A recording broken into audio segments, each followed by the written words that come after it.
Hello and welcome to Alan History Nerd. In this video I'm going to be looking at political causes of the Tudor rebellions. This is a theme that we look at in our Tudor coursework as part of our modern history course, and the political causes are really important. Now, with all things, causation is quite complex, so you'll see some of this will cross over into some of the socio-economic ones we've looked at, and also a lot of the time you might see some of these and go, well, isn't that religious? And I will be doing another video looking at the religious causes as well, and so in essence we'll end up ultimately with three videos, one looking at socio-economic causes, one looking at political causes, this one, and then another one looking at religious causes. And that should help you put together a nice kind of rounded argument, looking at different aspects and weighing them up against each other. In the reign of Henry VII, then one of the biggest issues in terms of political threat or political unrest and divide was to do with the Yorkist threat. So Henry had tried his best to kind of heal the wounds of the War of the Roses and try and put that Yorkist threat behind him. And the cleverest way that he'd looked to do this was by marrying Elizabeth of York. Therefore, actually marrying the Yorkists with the strongest blood claim to the throne, and therefore their children would have both Yorkist and Lancastrian blood, and therefore hopefully uniting the country. And we see this through the symbolism of the Tudor rose, with a combination of the Yorkshire and Lancashire roses in it, and lots of clever propaganda that was done and used by Henry in that. However, there is still a hangover from the War of the Roses, and the Yorkist threat doesn't go away completely. And so politically there is an aim amongst those Yorkists to remove Henry VII from the throne and to replace him with someone of Yorkist blood, or at least someone pretending to have Yorkist blood who they can control. So Henry took the throne in 1485, having won the Battle of Bosworth. In 1486, Henry was on progress in the north, trying to win over his new subjects, and we then see a plot hatched by Viscount Lovell and the Stafford brothers to attack him. So there is a rebellion. They raised troops, but it is fairly easily put down, and actually there wasn't a huge amount of enthusiasm for it. I think maybe some of the main characters in this kind of forget that actually the ordinary people were a bit worn down by the war and didn't really want it to continue. Of those involved, Thomas Stafford was pardoned, Lovell escaped, ended up in the court of Margaret of Burgundy, and Humphrey Stafford was executed. He was seen as the ringleader, and is the older brother and the younger brother having just been dragged along by him. So this posed a threat because it was right at the beginning of Henry's reign, but the main threat I think came through the Pretenders, and the Pretender I think that posed the greatest threat was Lambert Simnel. Lambert Simnel pretended to be the Earl of Warwick, who was actually in prison in London, and was displayed to the people of London by Henry to say, look, that guy's not the Earl of Warwick, this is the Earl of Warwick. Obviously, it's Tudor England, so we haven't got the internet and TV and stuff like that that's going to make that clearly obvious to everybody, and so that in itself didn't end the rebellion. He was crowned in Ireland as King Edward, and again, Ireland is an area where the Tudors had particular difficulty in maintaining complete control. He had support of John de la Pole, who was Earl of Lincoln, and of Margaret of Burgundy, who supplied him with 2,000 mercenaries. Henry tried to mitigate the issues in the north by reinstating the Earl of Northumberland to control the north and neutralise the threat, even though the Earl of Northumberland had actually been on Richard's side at the Battle of Bosworth. The rebels actually landed on the west coast rather than the east coast where they were expected. So they landed in Cumberland. They marched across the North Riding, which was a Yorkist stronghold, to try and raise troops. And then eventually they met the King's Army at East Stoke in Nottinghamshire, where they were defeated. And this essentially ends the War of the Roses for good. So while most historians would look at the Battle of Bosworth, the end of the War of the Roses, you can make an argument that actually it was the Battle of East Stoke. So here we're seeing clear political motivation with an attempt to remove Henry VII from the throne and to replace him with supposedly the Earl of Warwick, but we know it was actually Lambert Simnel. And ultimately, I think the plan behind this would have been for the de la Poles to get hold of power. I mean, I'm sure they might well have won and then said, oh, actually, Henry VII's gone, but actually it turns out that this guy isn't the Earl of Warwick, and so we instead will put we will take the throne ourselves. Now the kind of the real threat, you can argue, ended really with Simnel, but there is then the Warback Rebellion. The Warback Rebellion stretches on for almost a decade. It doesn't lead to conflict on the battlefield in the same way. Perkin Warback is again pretending to be somebody of Yorkist blood. He's pretending to be the Duke of York, who was murdered as a child in the Tower, probably by Richard III, probably. And again, that generally is what the consensus on what happened. So Warback himself just looks like somebody else. He's not particularly important in himself. But what he did do is various times he received support in Scotland. He received support in France, in Burgundy, as well as in Ireland. And so what we can see here is lots of political manoeuvrings by others seeking advantage or leverage, or possibly to remove Henry VII for their own gain. So Warback, I think, is more of a pawn in all of this, but there's definitely political motivation behind this, in terms of those who are involved in it are trying to get something from Henry VII or to get rid of Henry VII. So again, a clear political motivation. So Lovell and Stafford, Simnel and Warback Rebellions all sought to some degree to remove Henry VII from the throne, or at least that was their primary stated objective. Now, Henry VIII and Edward don't actually face that kind of rebellion. Nobody tries to remove them. We will see other political issues with them in terms of faction and ministers. Edward actually tries to prevent his sisters from taking the throne, and there are other attempts to kind of take the throne from Mary and Elizabeth, but that kind of almost the ultimate political aim, isn't it? To remove a monarch, but it doesn't necessarily the case that if you're trying to do something else politically, it doesn't stop it being a political motivation in that way. So Henry VII, again, there's some of our other themes don't maybe kick in as much with Henry VII. So you do clearly see socio-economic stuff with a lot of things like the Cornish Rebellion, the Yorkshire Rebellion. But a lot of it is political, and then part of the line of argument you can take on this is about change over time.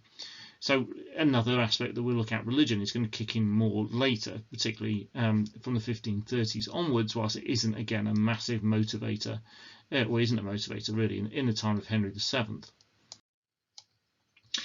In the reign of Edward, we have what's known as the device. Now this is I think a very controversial, but a particularly fascinating event, and there's some really good stuff that's been done on this, and you can see that the device is written by Edward. It's in his hand. He writes it up, but the driving force behind it is not 100% clear. Now this belongs more in our religious section, because this is a religious act by Edward, because he wants to prevent his Catholic sister Mary from taking the throne, and so this is driven by the teenage Edward. Or this is completely based out of political ambition, and really the guy behind it is the Duke of Northumberland, John Dudley, and this is his Machiavellian attempt to put his own family actually on the throne. Now the device removed Mary and Elizabeth from the line of succession, instead passing the throne to Lady Jane Grey, and who famously lasted for a whole 9 days, and it would have then passed through her male heirs. Now blocking Mary from the succession could definitely be seen as religious, but blocking Elizabeth, who was Protestant, like a younger half brother, well, doesn't seem to necessarily to fit. It could well be that Edward saw the only way through it is that he had to, he couldn't disavow one sister, it had to be both of them, and therefore he had to look for somebody else. Now Lady Jane Grey was a blood relative and therefore did have a claim on the throne. Ultimately, obviously, she will be replaced by Mary, and again, so that's another element you can look at in terms of discontent and rebellion. Lady Jane Grey is overthrown, and that's very much a political fight. That's about the right to rule, and in that Mary comes out and wins. In terms of the motivation behind the device itself, well, actually, this can be addressed to look very political, because Lady Jane Grey just so happened to be married to Guildford Dudley, who was the eldest son of the Duke of Northumberland. So if Lady Jane Grey and her male heirs were to become the monarchs of England, then this would mean that the Duke of Northumberland's grandsons would have been kings of England. And we also have to bear in mind that when all this was happening, Edward was only 15 at the time. So although there are historians such as Starkey and others who argue that Edward was really switched on and had a real control in terms of what was happening and really was a driving force, it's perfectly understandable to have doubts about that and kind of go, he's 15, he's got this key advisor who's the Duke of Northumberland, he makes a suggestion, pushes Edward towards something. Clearly the family that gains from this are the Dudleys. I mean, Dudley recants it all and begs forgiveness from Mary later on, which doesn't work. Mary, as well as having her brother try and take the throne off her, also and combining with Dudley, also faces a major rebellion in the form of the Wyatt Rebellion. This again looks largely political because it is motivated in a major part on the belief that the marriage that Mary was going to undertake to Philip II of Spain would lead to England being domination by Spain. So the English would be dominated by the Spanish, and this is again because of beliefs at the time. The belief was that husbands would dominate their wives, and in the marriage vows, women would promise to obey their husbands. So in this idea, the idea then if you've got a Spanish king and an English queen, the Spanish king says do this, and the English queen will go, yeah, certainly we'll do that.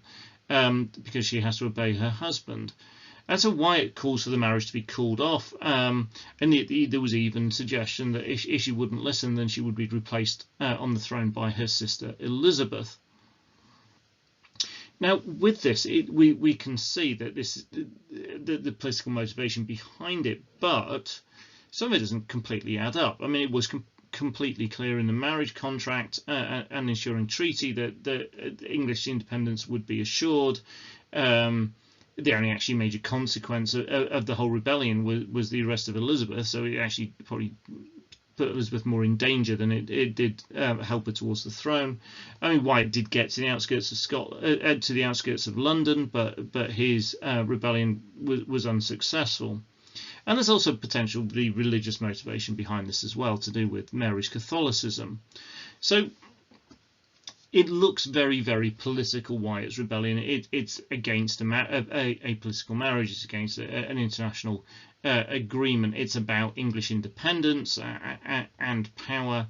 I mean, there is some stuff in Mary's reign. So, for example, England does join a war against France on the Spanish side. I mean, there's some wonderful irony in this that Mary starts building the English navy under the suggestion from Philip, which then means that England has a strong navy when it comes to the time of the Spanish Armada, which is launched by Philip against Elizabeth many years later. So we can see there's all kinds of political connotations in terms of linking with foreign policy and stuff with that, with this decision and to do with succession. So again, a good rebellion to look at for this argument or this theme. In the reign of Elizabeth, we see a number of issues to do with faction and succession. Now, succession is the big issue in the reign of Elizabeth because she has no issue. So therefore it is the big issue. And this is due to her remaining the Virgin Queen and never marrying, so she never has children, and therefore who is going to succeed her?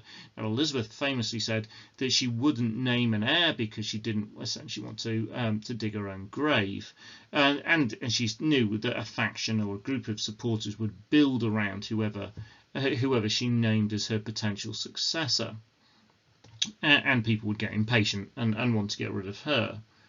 Now, the Northern Rebellion of 1569 is at least in part motivated by a desire to create a clear line of succession, and this clear line of succession, the idea was it would be the children of Mary Queen of Scots and the Duke of Norfolk, although the marriage never took place because Norfolk came and confessed all to Elizabeth. Initially they were going to go up and free Mary Queen of Scots and then take Scotland, and then then they would be named as successors, and then their children would come down and take the throne. Actually, James, who does become king, is a son of Mary Queen of Scots, but he's the son from Mary's marriage to Lord Darnley. Not the marriage to Norfolk never takes place. There are other political motivations built into all this as well, including again, it seems a courtly conspiracy. There are the Northern Earls and the Duke of Norfolk, so that's Northumberland, Westmoreland, and Norfolk, all feeling they've not been given the positions they deserved and have been slighted some way by decisions by Elizabeth and her councillors. The Essex Rebellion of 1601 clearly wanted to remove Robert Cecil and arguably the Queen herself, and sought either power for himself, for Essex, or at least the ability to become the kingmaker and present the throne to James VI of Scotland, Mary Queen of Scots' son from her marriage to Lord Darnley, who becomes James I of England. So he wanted to be in the position where he was handing that over, and it was giving him loads of position and prestige. Now, a lot of that was an ongoing factional fight between Robert Cecil and Robert Devereux, the Earl of Essex, which Essex had essentially lost catastrophically, and so he resorted to these rather extreme and risky measures. But this is again a potential threat to Elizabeth's position on the throne, and it is late in her reign and she is old and she's not got any kids or a named successor. So Essex had been quite popular at various times because of his exploits fighting the Spanish. So he thought he was going to get a great deal of support. He didn't, and this again suggests that the political aims to overthrow a monarch in the Tudor period are generally ill-fated. Now, another political motivation that's often cited by those involved in the rebellions is they're not saying we're trying to get rid of the monarch. They're trying to tell the monarch, warn the monarch, complain to the monarch about their evil councillors and those around the monarch who they're saying, like, the monarch, bad stuff's happening. You probably don't know about it, but it's these guys that you're working with are doing it. Now, why target the advisors rather than the monarch? Because surely the advisors just do what the monarch tells them to do. Well, some of this might be to do with ideas of the divine rights of kings. So you don't go challenging the right of the king to rule because they have the right to rule because they are king, and that would be part of society and the way that you were brought up and the stuff that you are told and wasn't questioned very much. It might be because if you're directly challenging the right to rule of the monarch, then you are committing treason, and they do deeply unpleasant things to those who are guilty of treason, and you end up very dead. So it might be that people genuinely believed that the monarchs were being misled by these advisors, and if you got rid of the advisor, things would be better. Now, the Cornish rebels against Henry VII in 1497 protested against evil advisors, and these were Reginald Bray and John Morton. Now, Morton's fork is certainly close to evil genius. I'm not sure whether you'd necessarily count these as evil advisors. So Morton's fork was this idea that if you appeared to be very wealthy and were ostentatious and making a big show of your wealth, and then clearly you had too much money, and so you could afford to give a load of it to the king. And the other side of the fork was that if you were a miser and you didn't spend any money, and you were clearly therefore hoarding it, and therefore you had loads of money that you didn't need, and you could give it to the king. Very clever. Very difficult to get out of Morton's fork for the wealthy of the reign of Henry VII.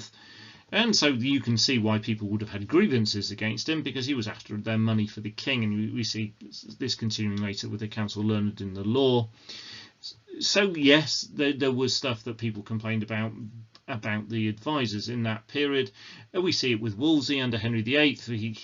He carried out the amicable grant in 1525, which was really unprecedented kind of peacetime tax, and so people who complained, for example, rebels in Suffolk in 1425 complained to Henry VIII about Cardinal Wolsey, and something had to be done about the cardinal because he was doing these things that he shouldn't be doing.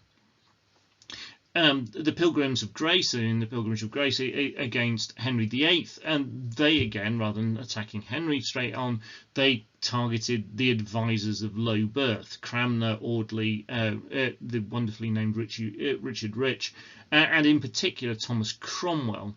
in all their complaints and demands to Henry VIII. So again, they didn't blame Henry directly, and they wanted to work with Henry, and they wanted Henry to have a parliament up in York, and they wanted him to get rid of these low-born advisors who were doing terrible things. I mean, they wanted Cromwell tearing limb from limb, essentially. Wyatt claimed that he wanted to give Mary better counsel than she was receiving, but meant her no harm. So yes, if it actually came to it, he would remove her from the throne. But the key bit he was going is, people giving you bad advice, you shouldn't be shouldn't be getting into bed with the Spanish. Essentially, you shouldn't be signing over into this marriage contract. This is not in the interest of in England, in your realm, and people who are telling you it's a good idea are giving you bad advice. In the Northern Rebellion, the Northern Earls, Westmoreland and Northumberland blamed all the problems of the rebellion on Elizabeth's closest advisor, William Cecil. And so again, we can see this they're not necessarily saying it's all Elizabeth's fault. They blame Cecil for a lot of the stuff that's going on. Similarly, in 1601, Robert Cecil, who happened to be William Cecil's son, had been taken over as the key advisor, and he was Earl of Essex, Rob Devereux's key target in his rebellion. He wanted to get rid of Cecil, who had beaten him in kind of factional politics at court and completely outmaneuvered him, and he wanted to get rid of him. So faction I've mentioned a few times. So faction it's kind of like the forerunner of political parties. It's not like a political party because there aren't really elections at this point in time. But factions are a like-minded group, often at court, often with either shared beliefs and goals, or potentially a shared enemy, someone who they all dislike. So that we get factions against Cromwell, we get factions against Robert Dudley, and all that kind of stuff. We get different factions in the later years of Henry's reign, or going all the way through, where you've got kind of pro and anti-Wolsey factions all the way through, pro and anti-Cromwell factions, and then to the Reform and Conservative factions who fight it out in the 1540s. Now, factionalism tended to be at its worst when Tudor monarchs relied on small groups of advisors, particularly if it was an individual advisor. Then you'd have those who fell in line with them, and those who wanted their main aim in the world was to get rid of that advisor. Pilgrimage of Grace, as already mentioned, linked with factionalism. The Aragonese faction, which was a faction based around Catherine of Aragon, and then her daughter Mary, sought to displace Cromwell, who they blamed for the divorce. The Northern Rebellion can be explained through the alienation at court and in the politics in Northern England of Westmoreland and Northumberland, who felt that they'd been shortchanged, and Norfolk as England's only duke and the closest male blood relative to the Queen, who felt he should have been in grand positions, and saw them taken by these low-born men. And the Essex Rebellion, as already mentioned, can be seen to be rooted in the rivalry between Cecil and Essex, and that was a contest Essex had so comprehensively lost that he was left with no other option but full-blown rebellion to try and gain the position of power in that. Now, this next one is a real irony, really. Is there are areas in England that are more distant from London where the Tudor monarch's control was weaker than it was elsewhere. The two ones that keep coming up in terms of location of Tudor rebellions are Cornwall, which is a long way distance in the southwest, and then northern England, again with that distance, and then obviously going back to the Yorkist roots and things like that as well.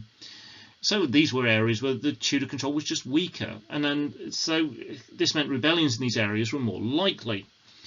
This meant that the Tudor monarchs tried to tighten this and centralise their control over these areas. They tended to bring their own people in and not trust the local nobility, which in turn caused resentment amongst the locals, especially amongst the local elites, which again then contributed to a lot of the rebellions that took place.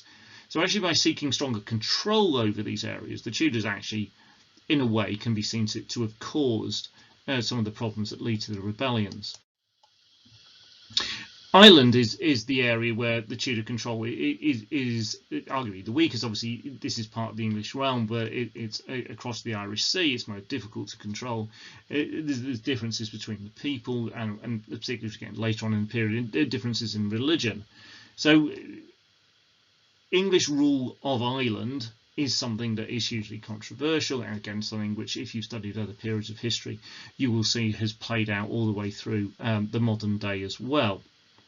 At this point in time, Ireland is a single nation and controlled by England. So the Tudor monarchs considered themselves to be kings and queens of England and Ireland. So we've not had partition. That doesn't happen till the 1920s. Up until 1534, the Earls of Kildare acted as the monarch's deputy lieutenants in Ireland, so essentially they acted on the monarch's behalf, and they maintained a reasonable level of control. However, when we get a bit later on, so 1534 to 1603, we saw a number of rebellions caused by a combination of religion and resentment of English rule. So, and these two bits are very, very difficult to separate in the story of England and Ireland as you go from this point in history onwards. Notably, this stuff starts in 1534 in the middle of the Great Matter, which seems to suggest religion is significant.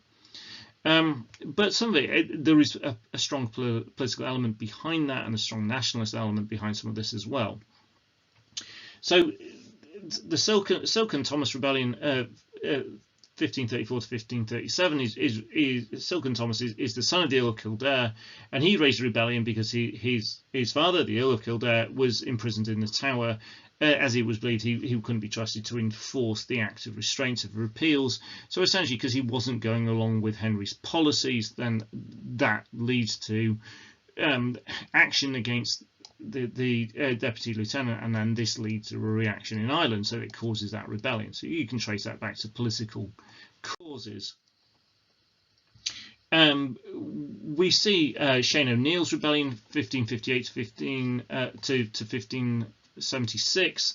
Now this started over the control of Ulster. In fact, Shane O'Neill was so keen to control Ulster he actually killed his older brother, and so this is about control. So and dominance. So in that way can be seen as being political.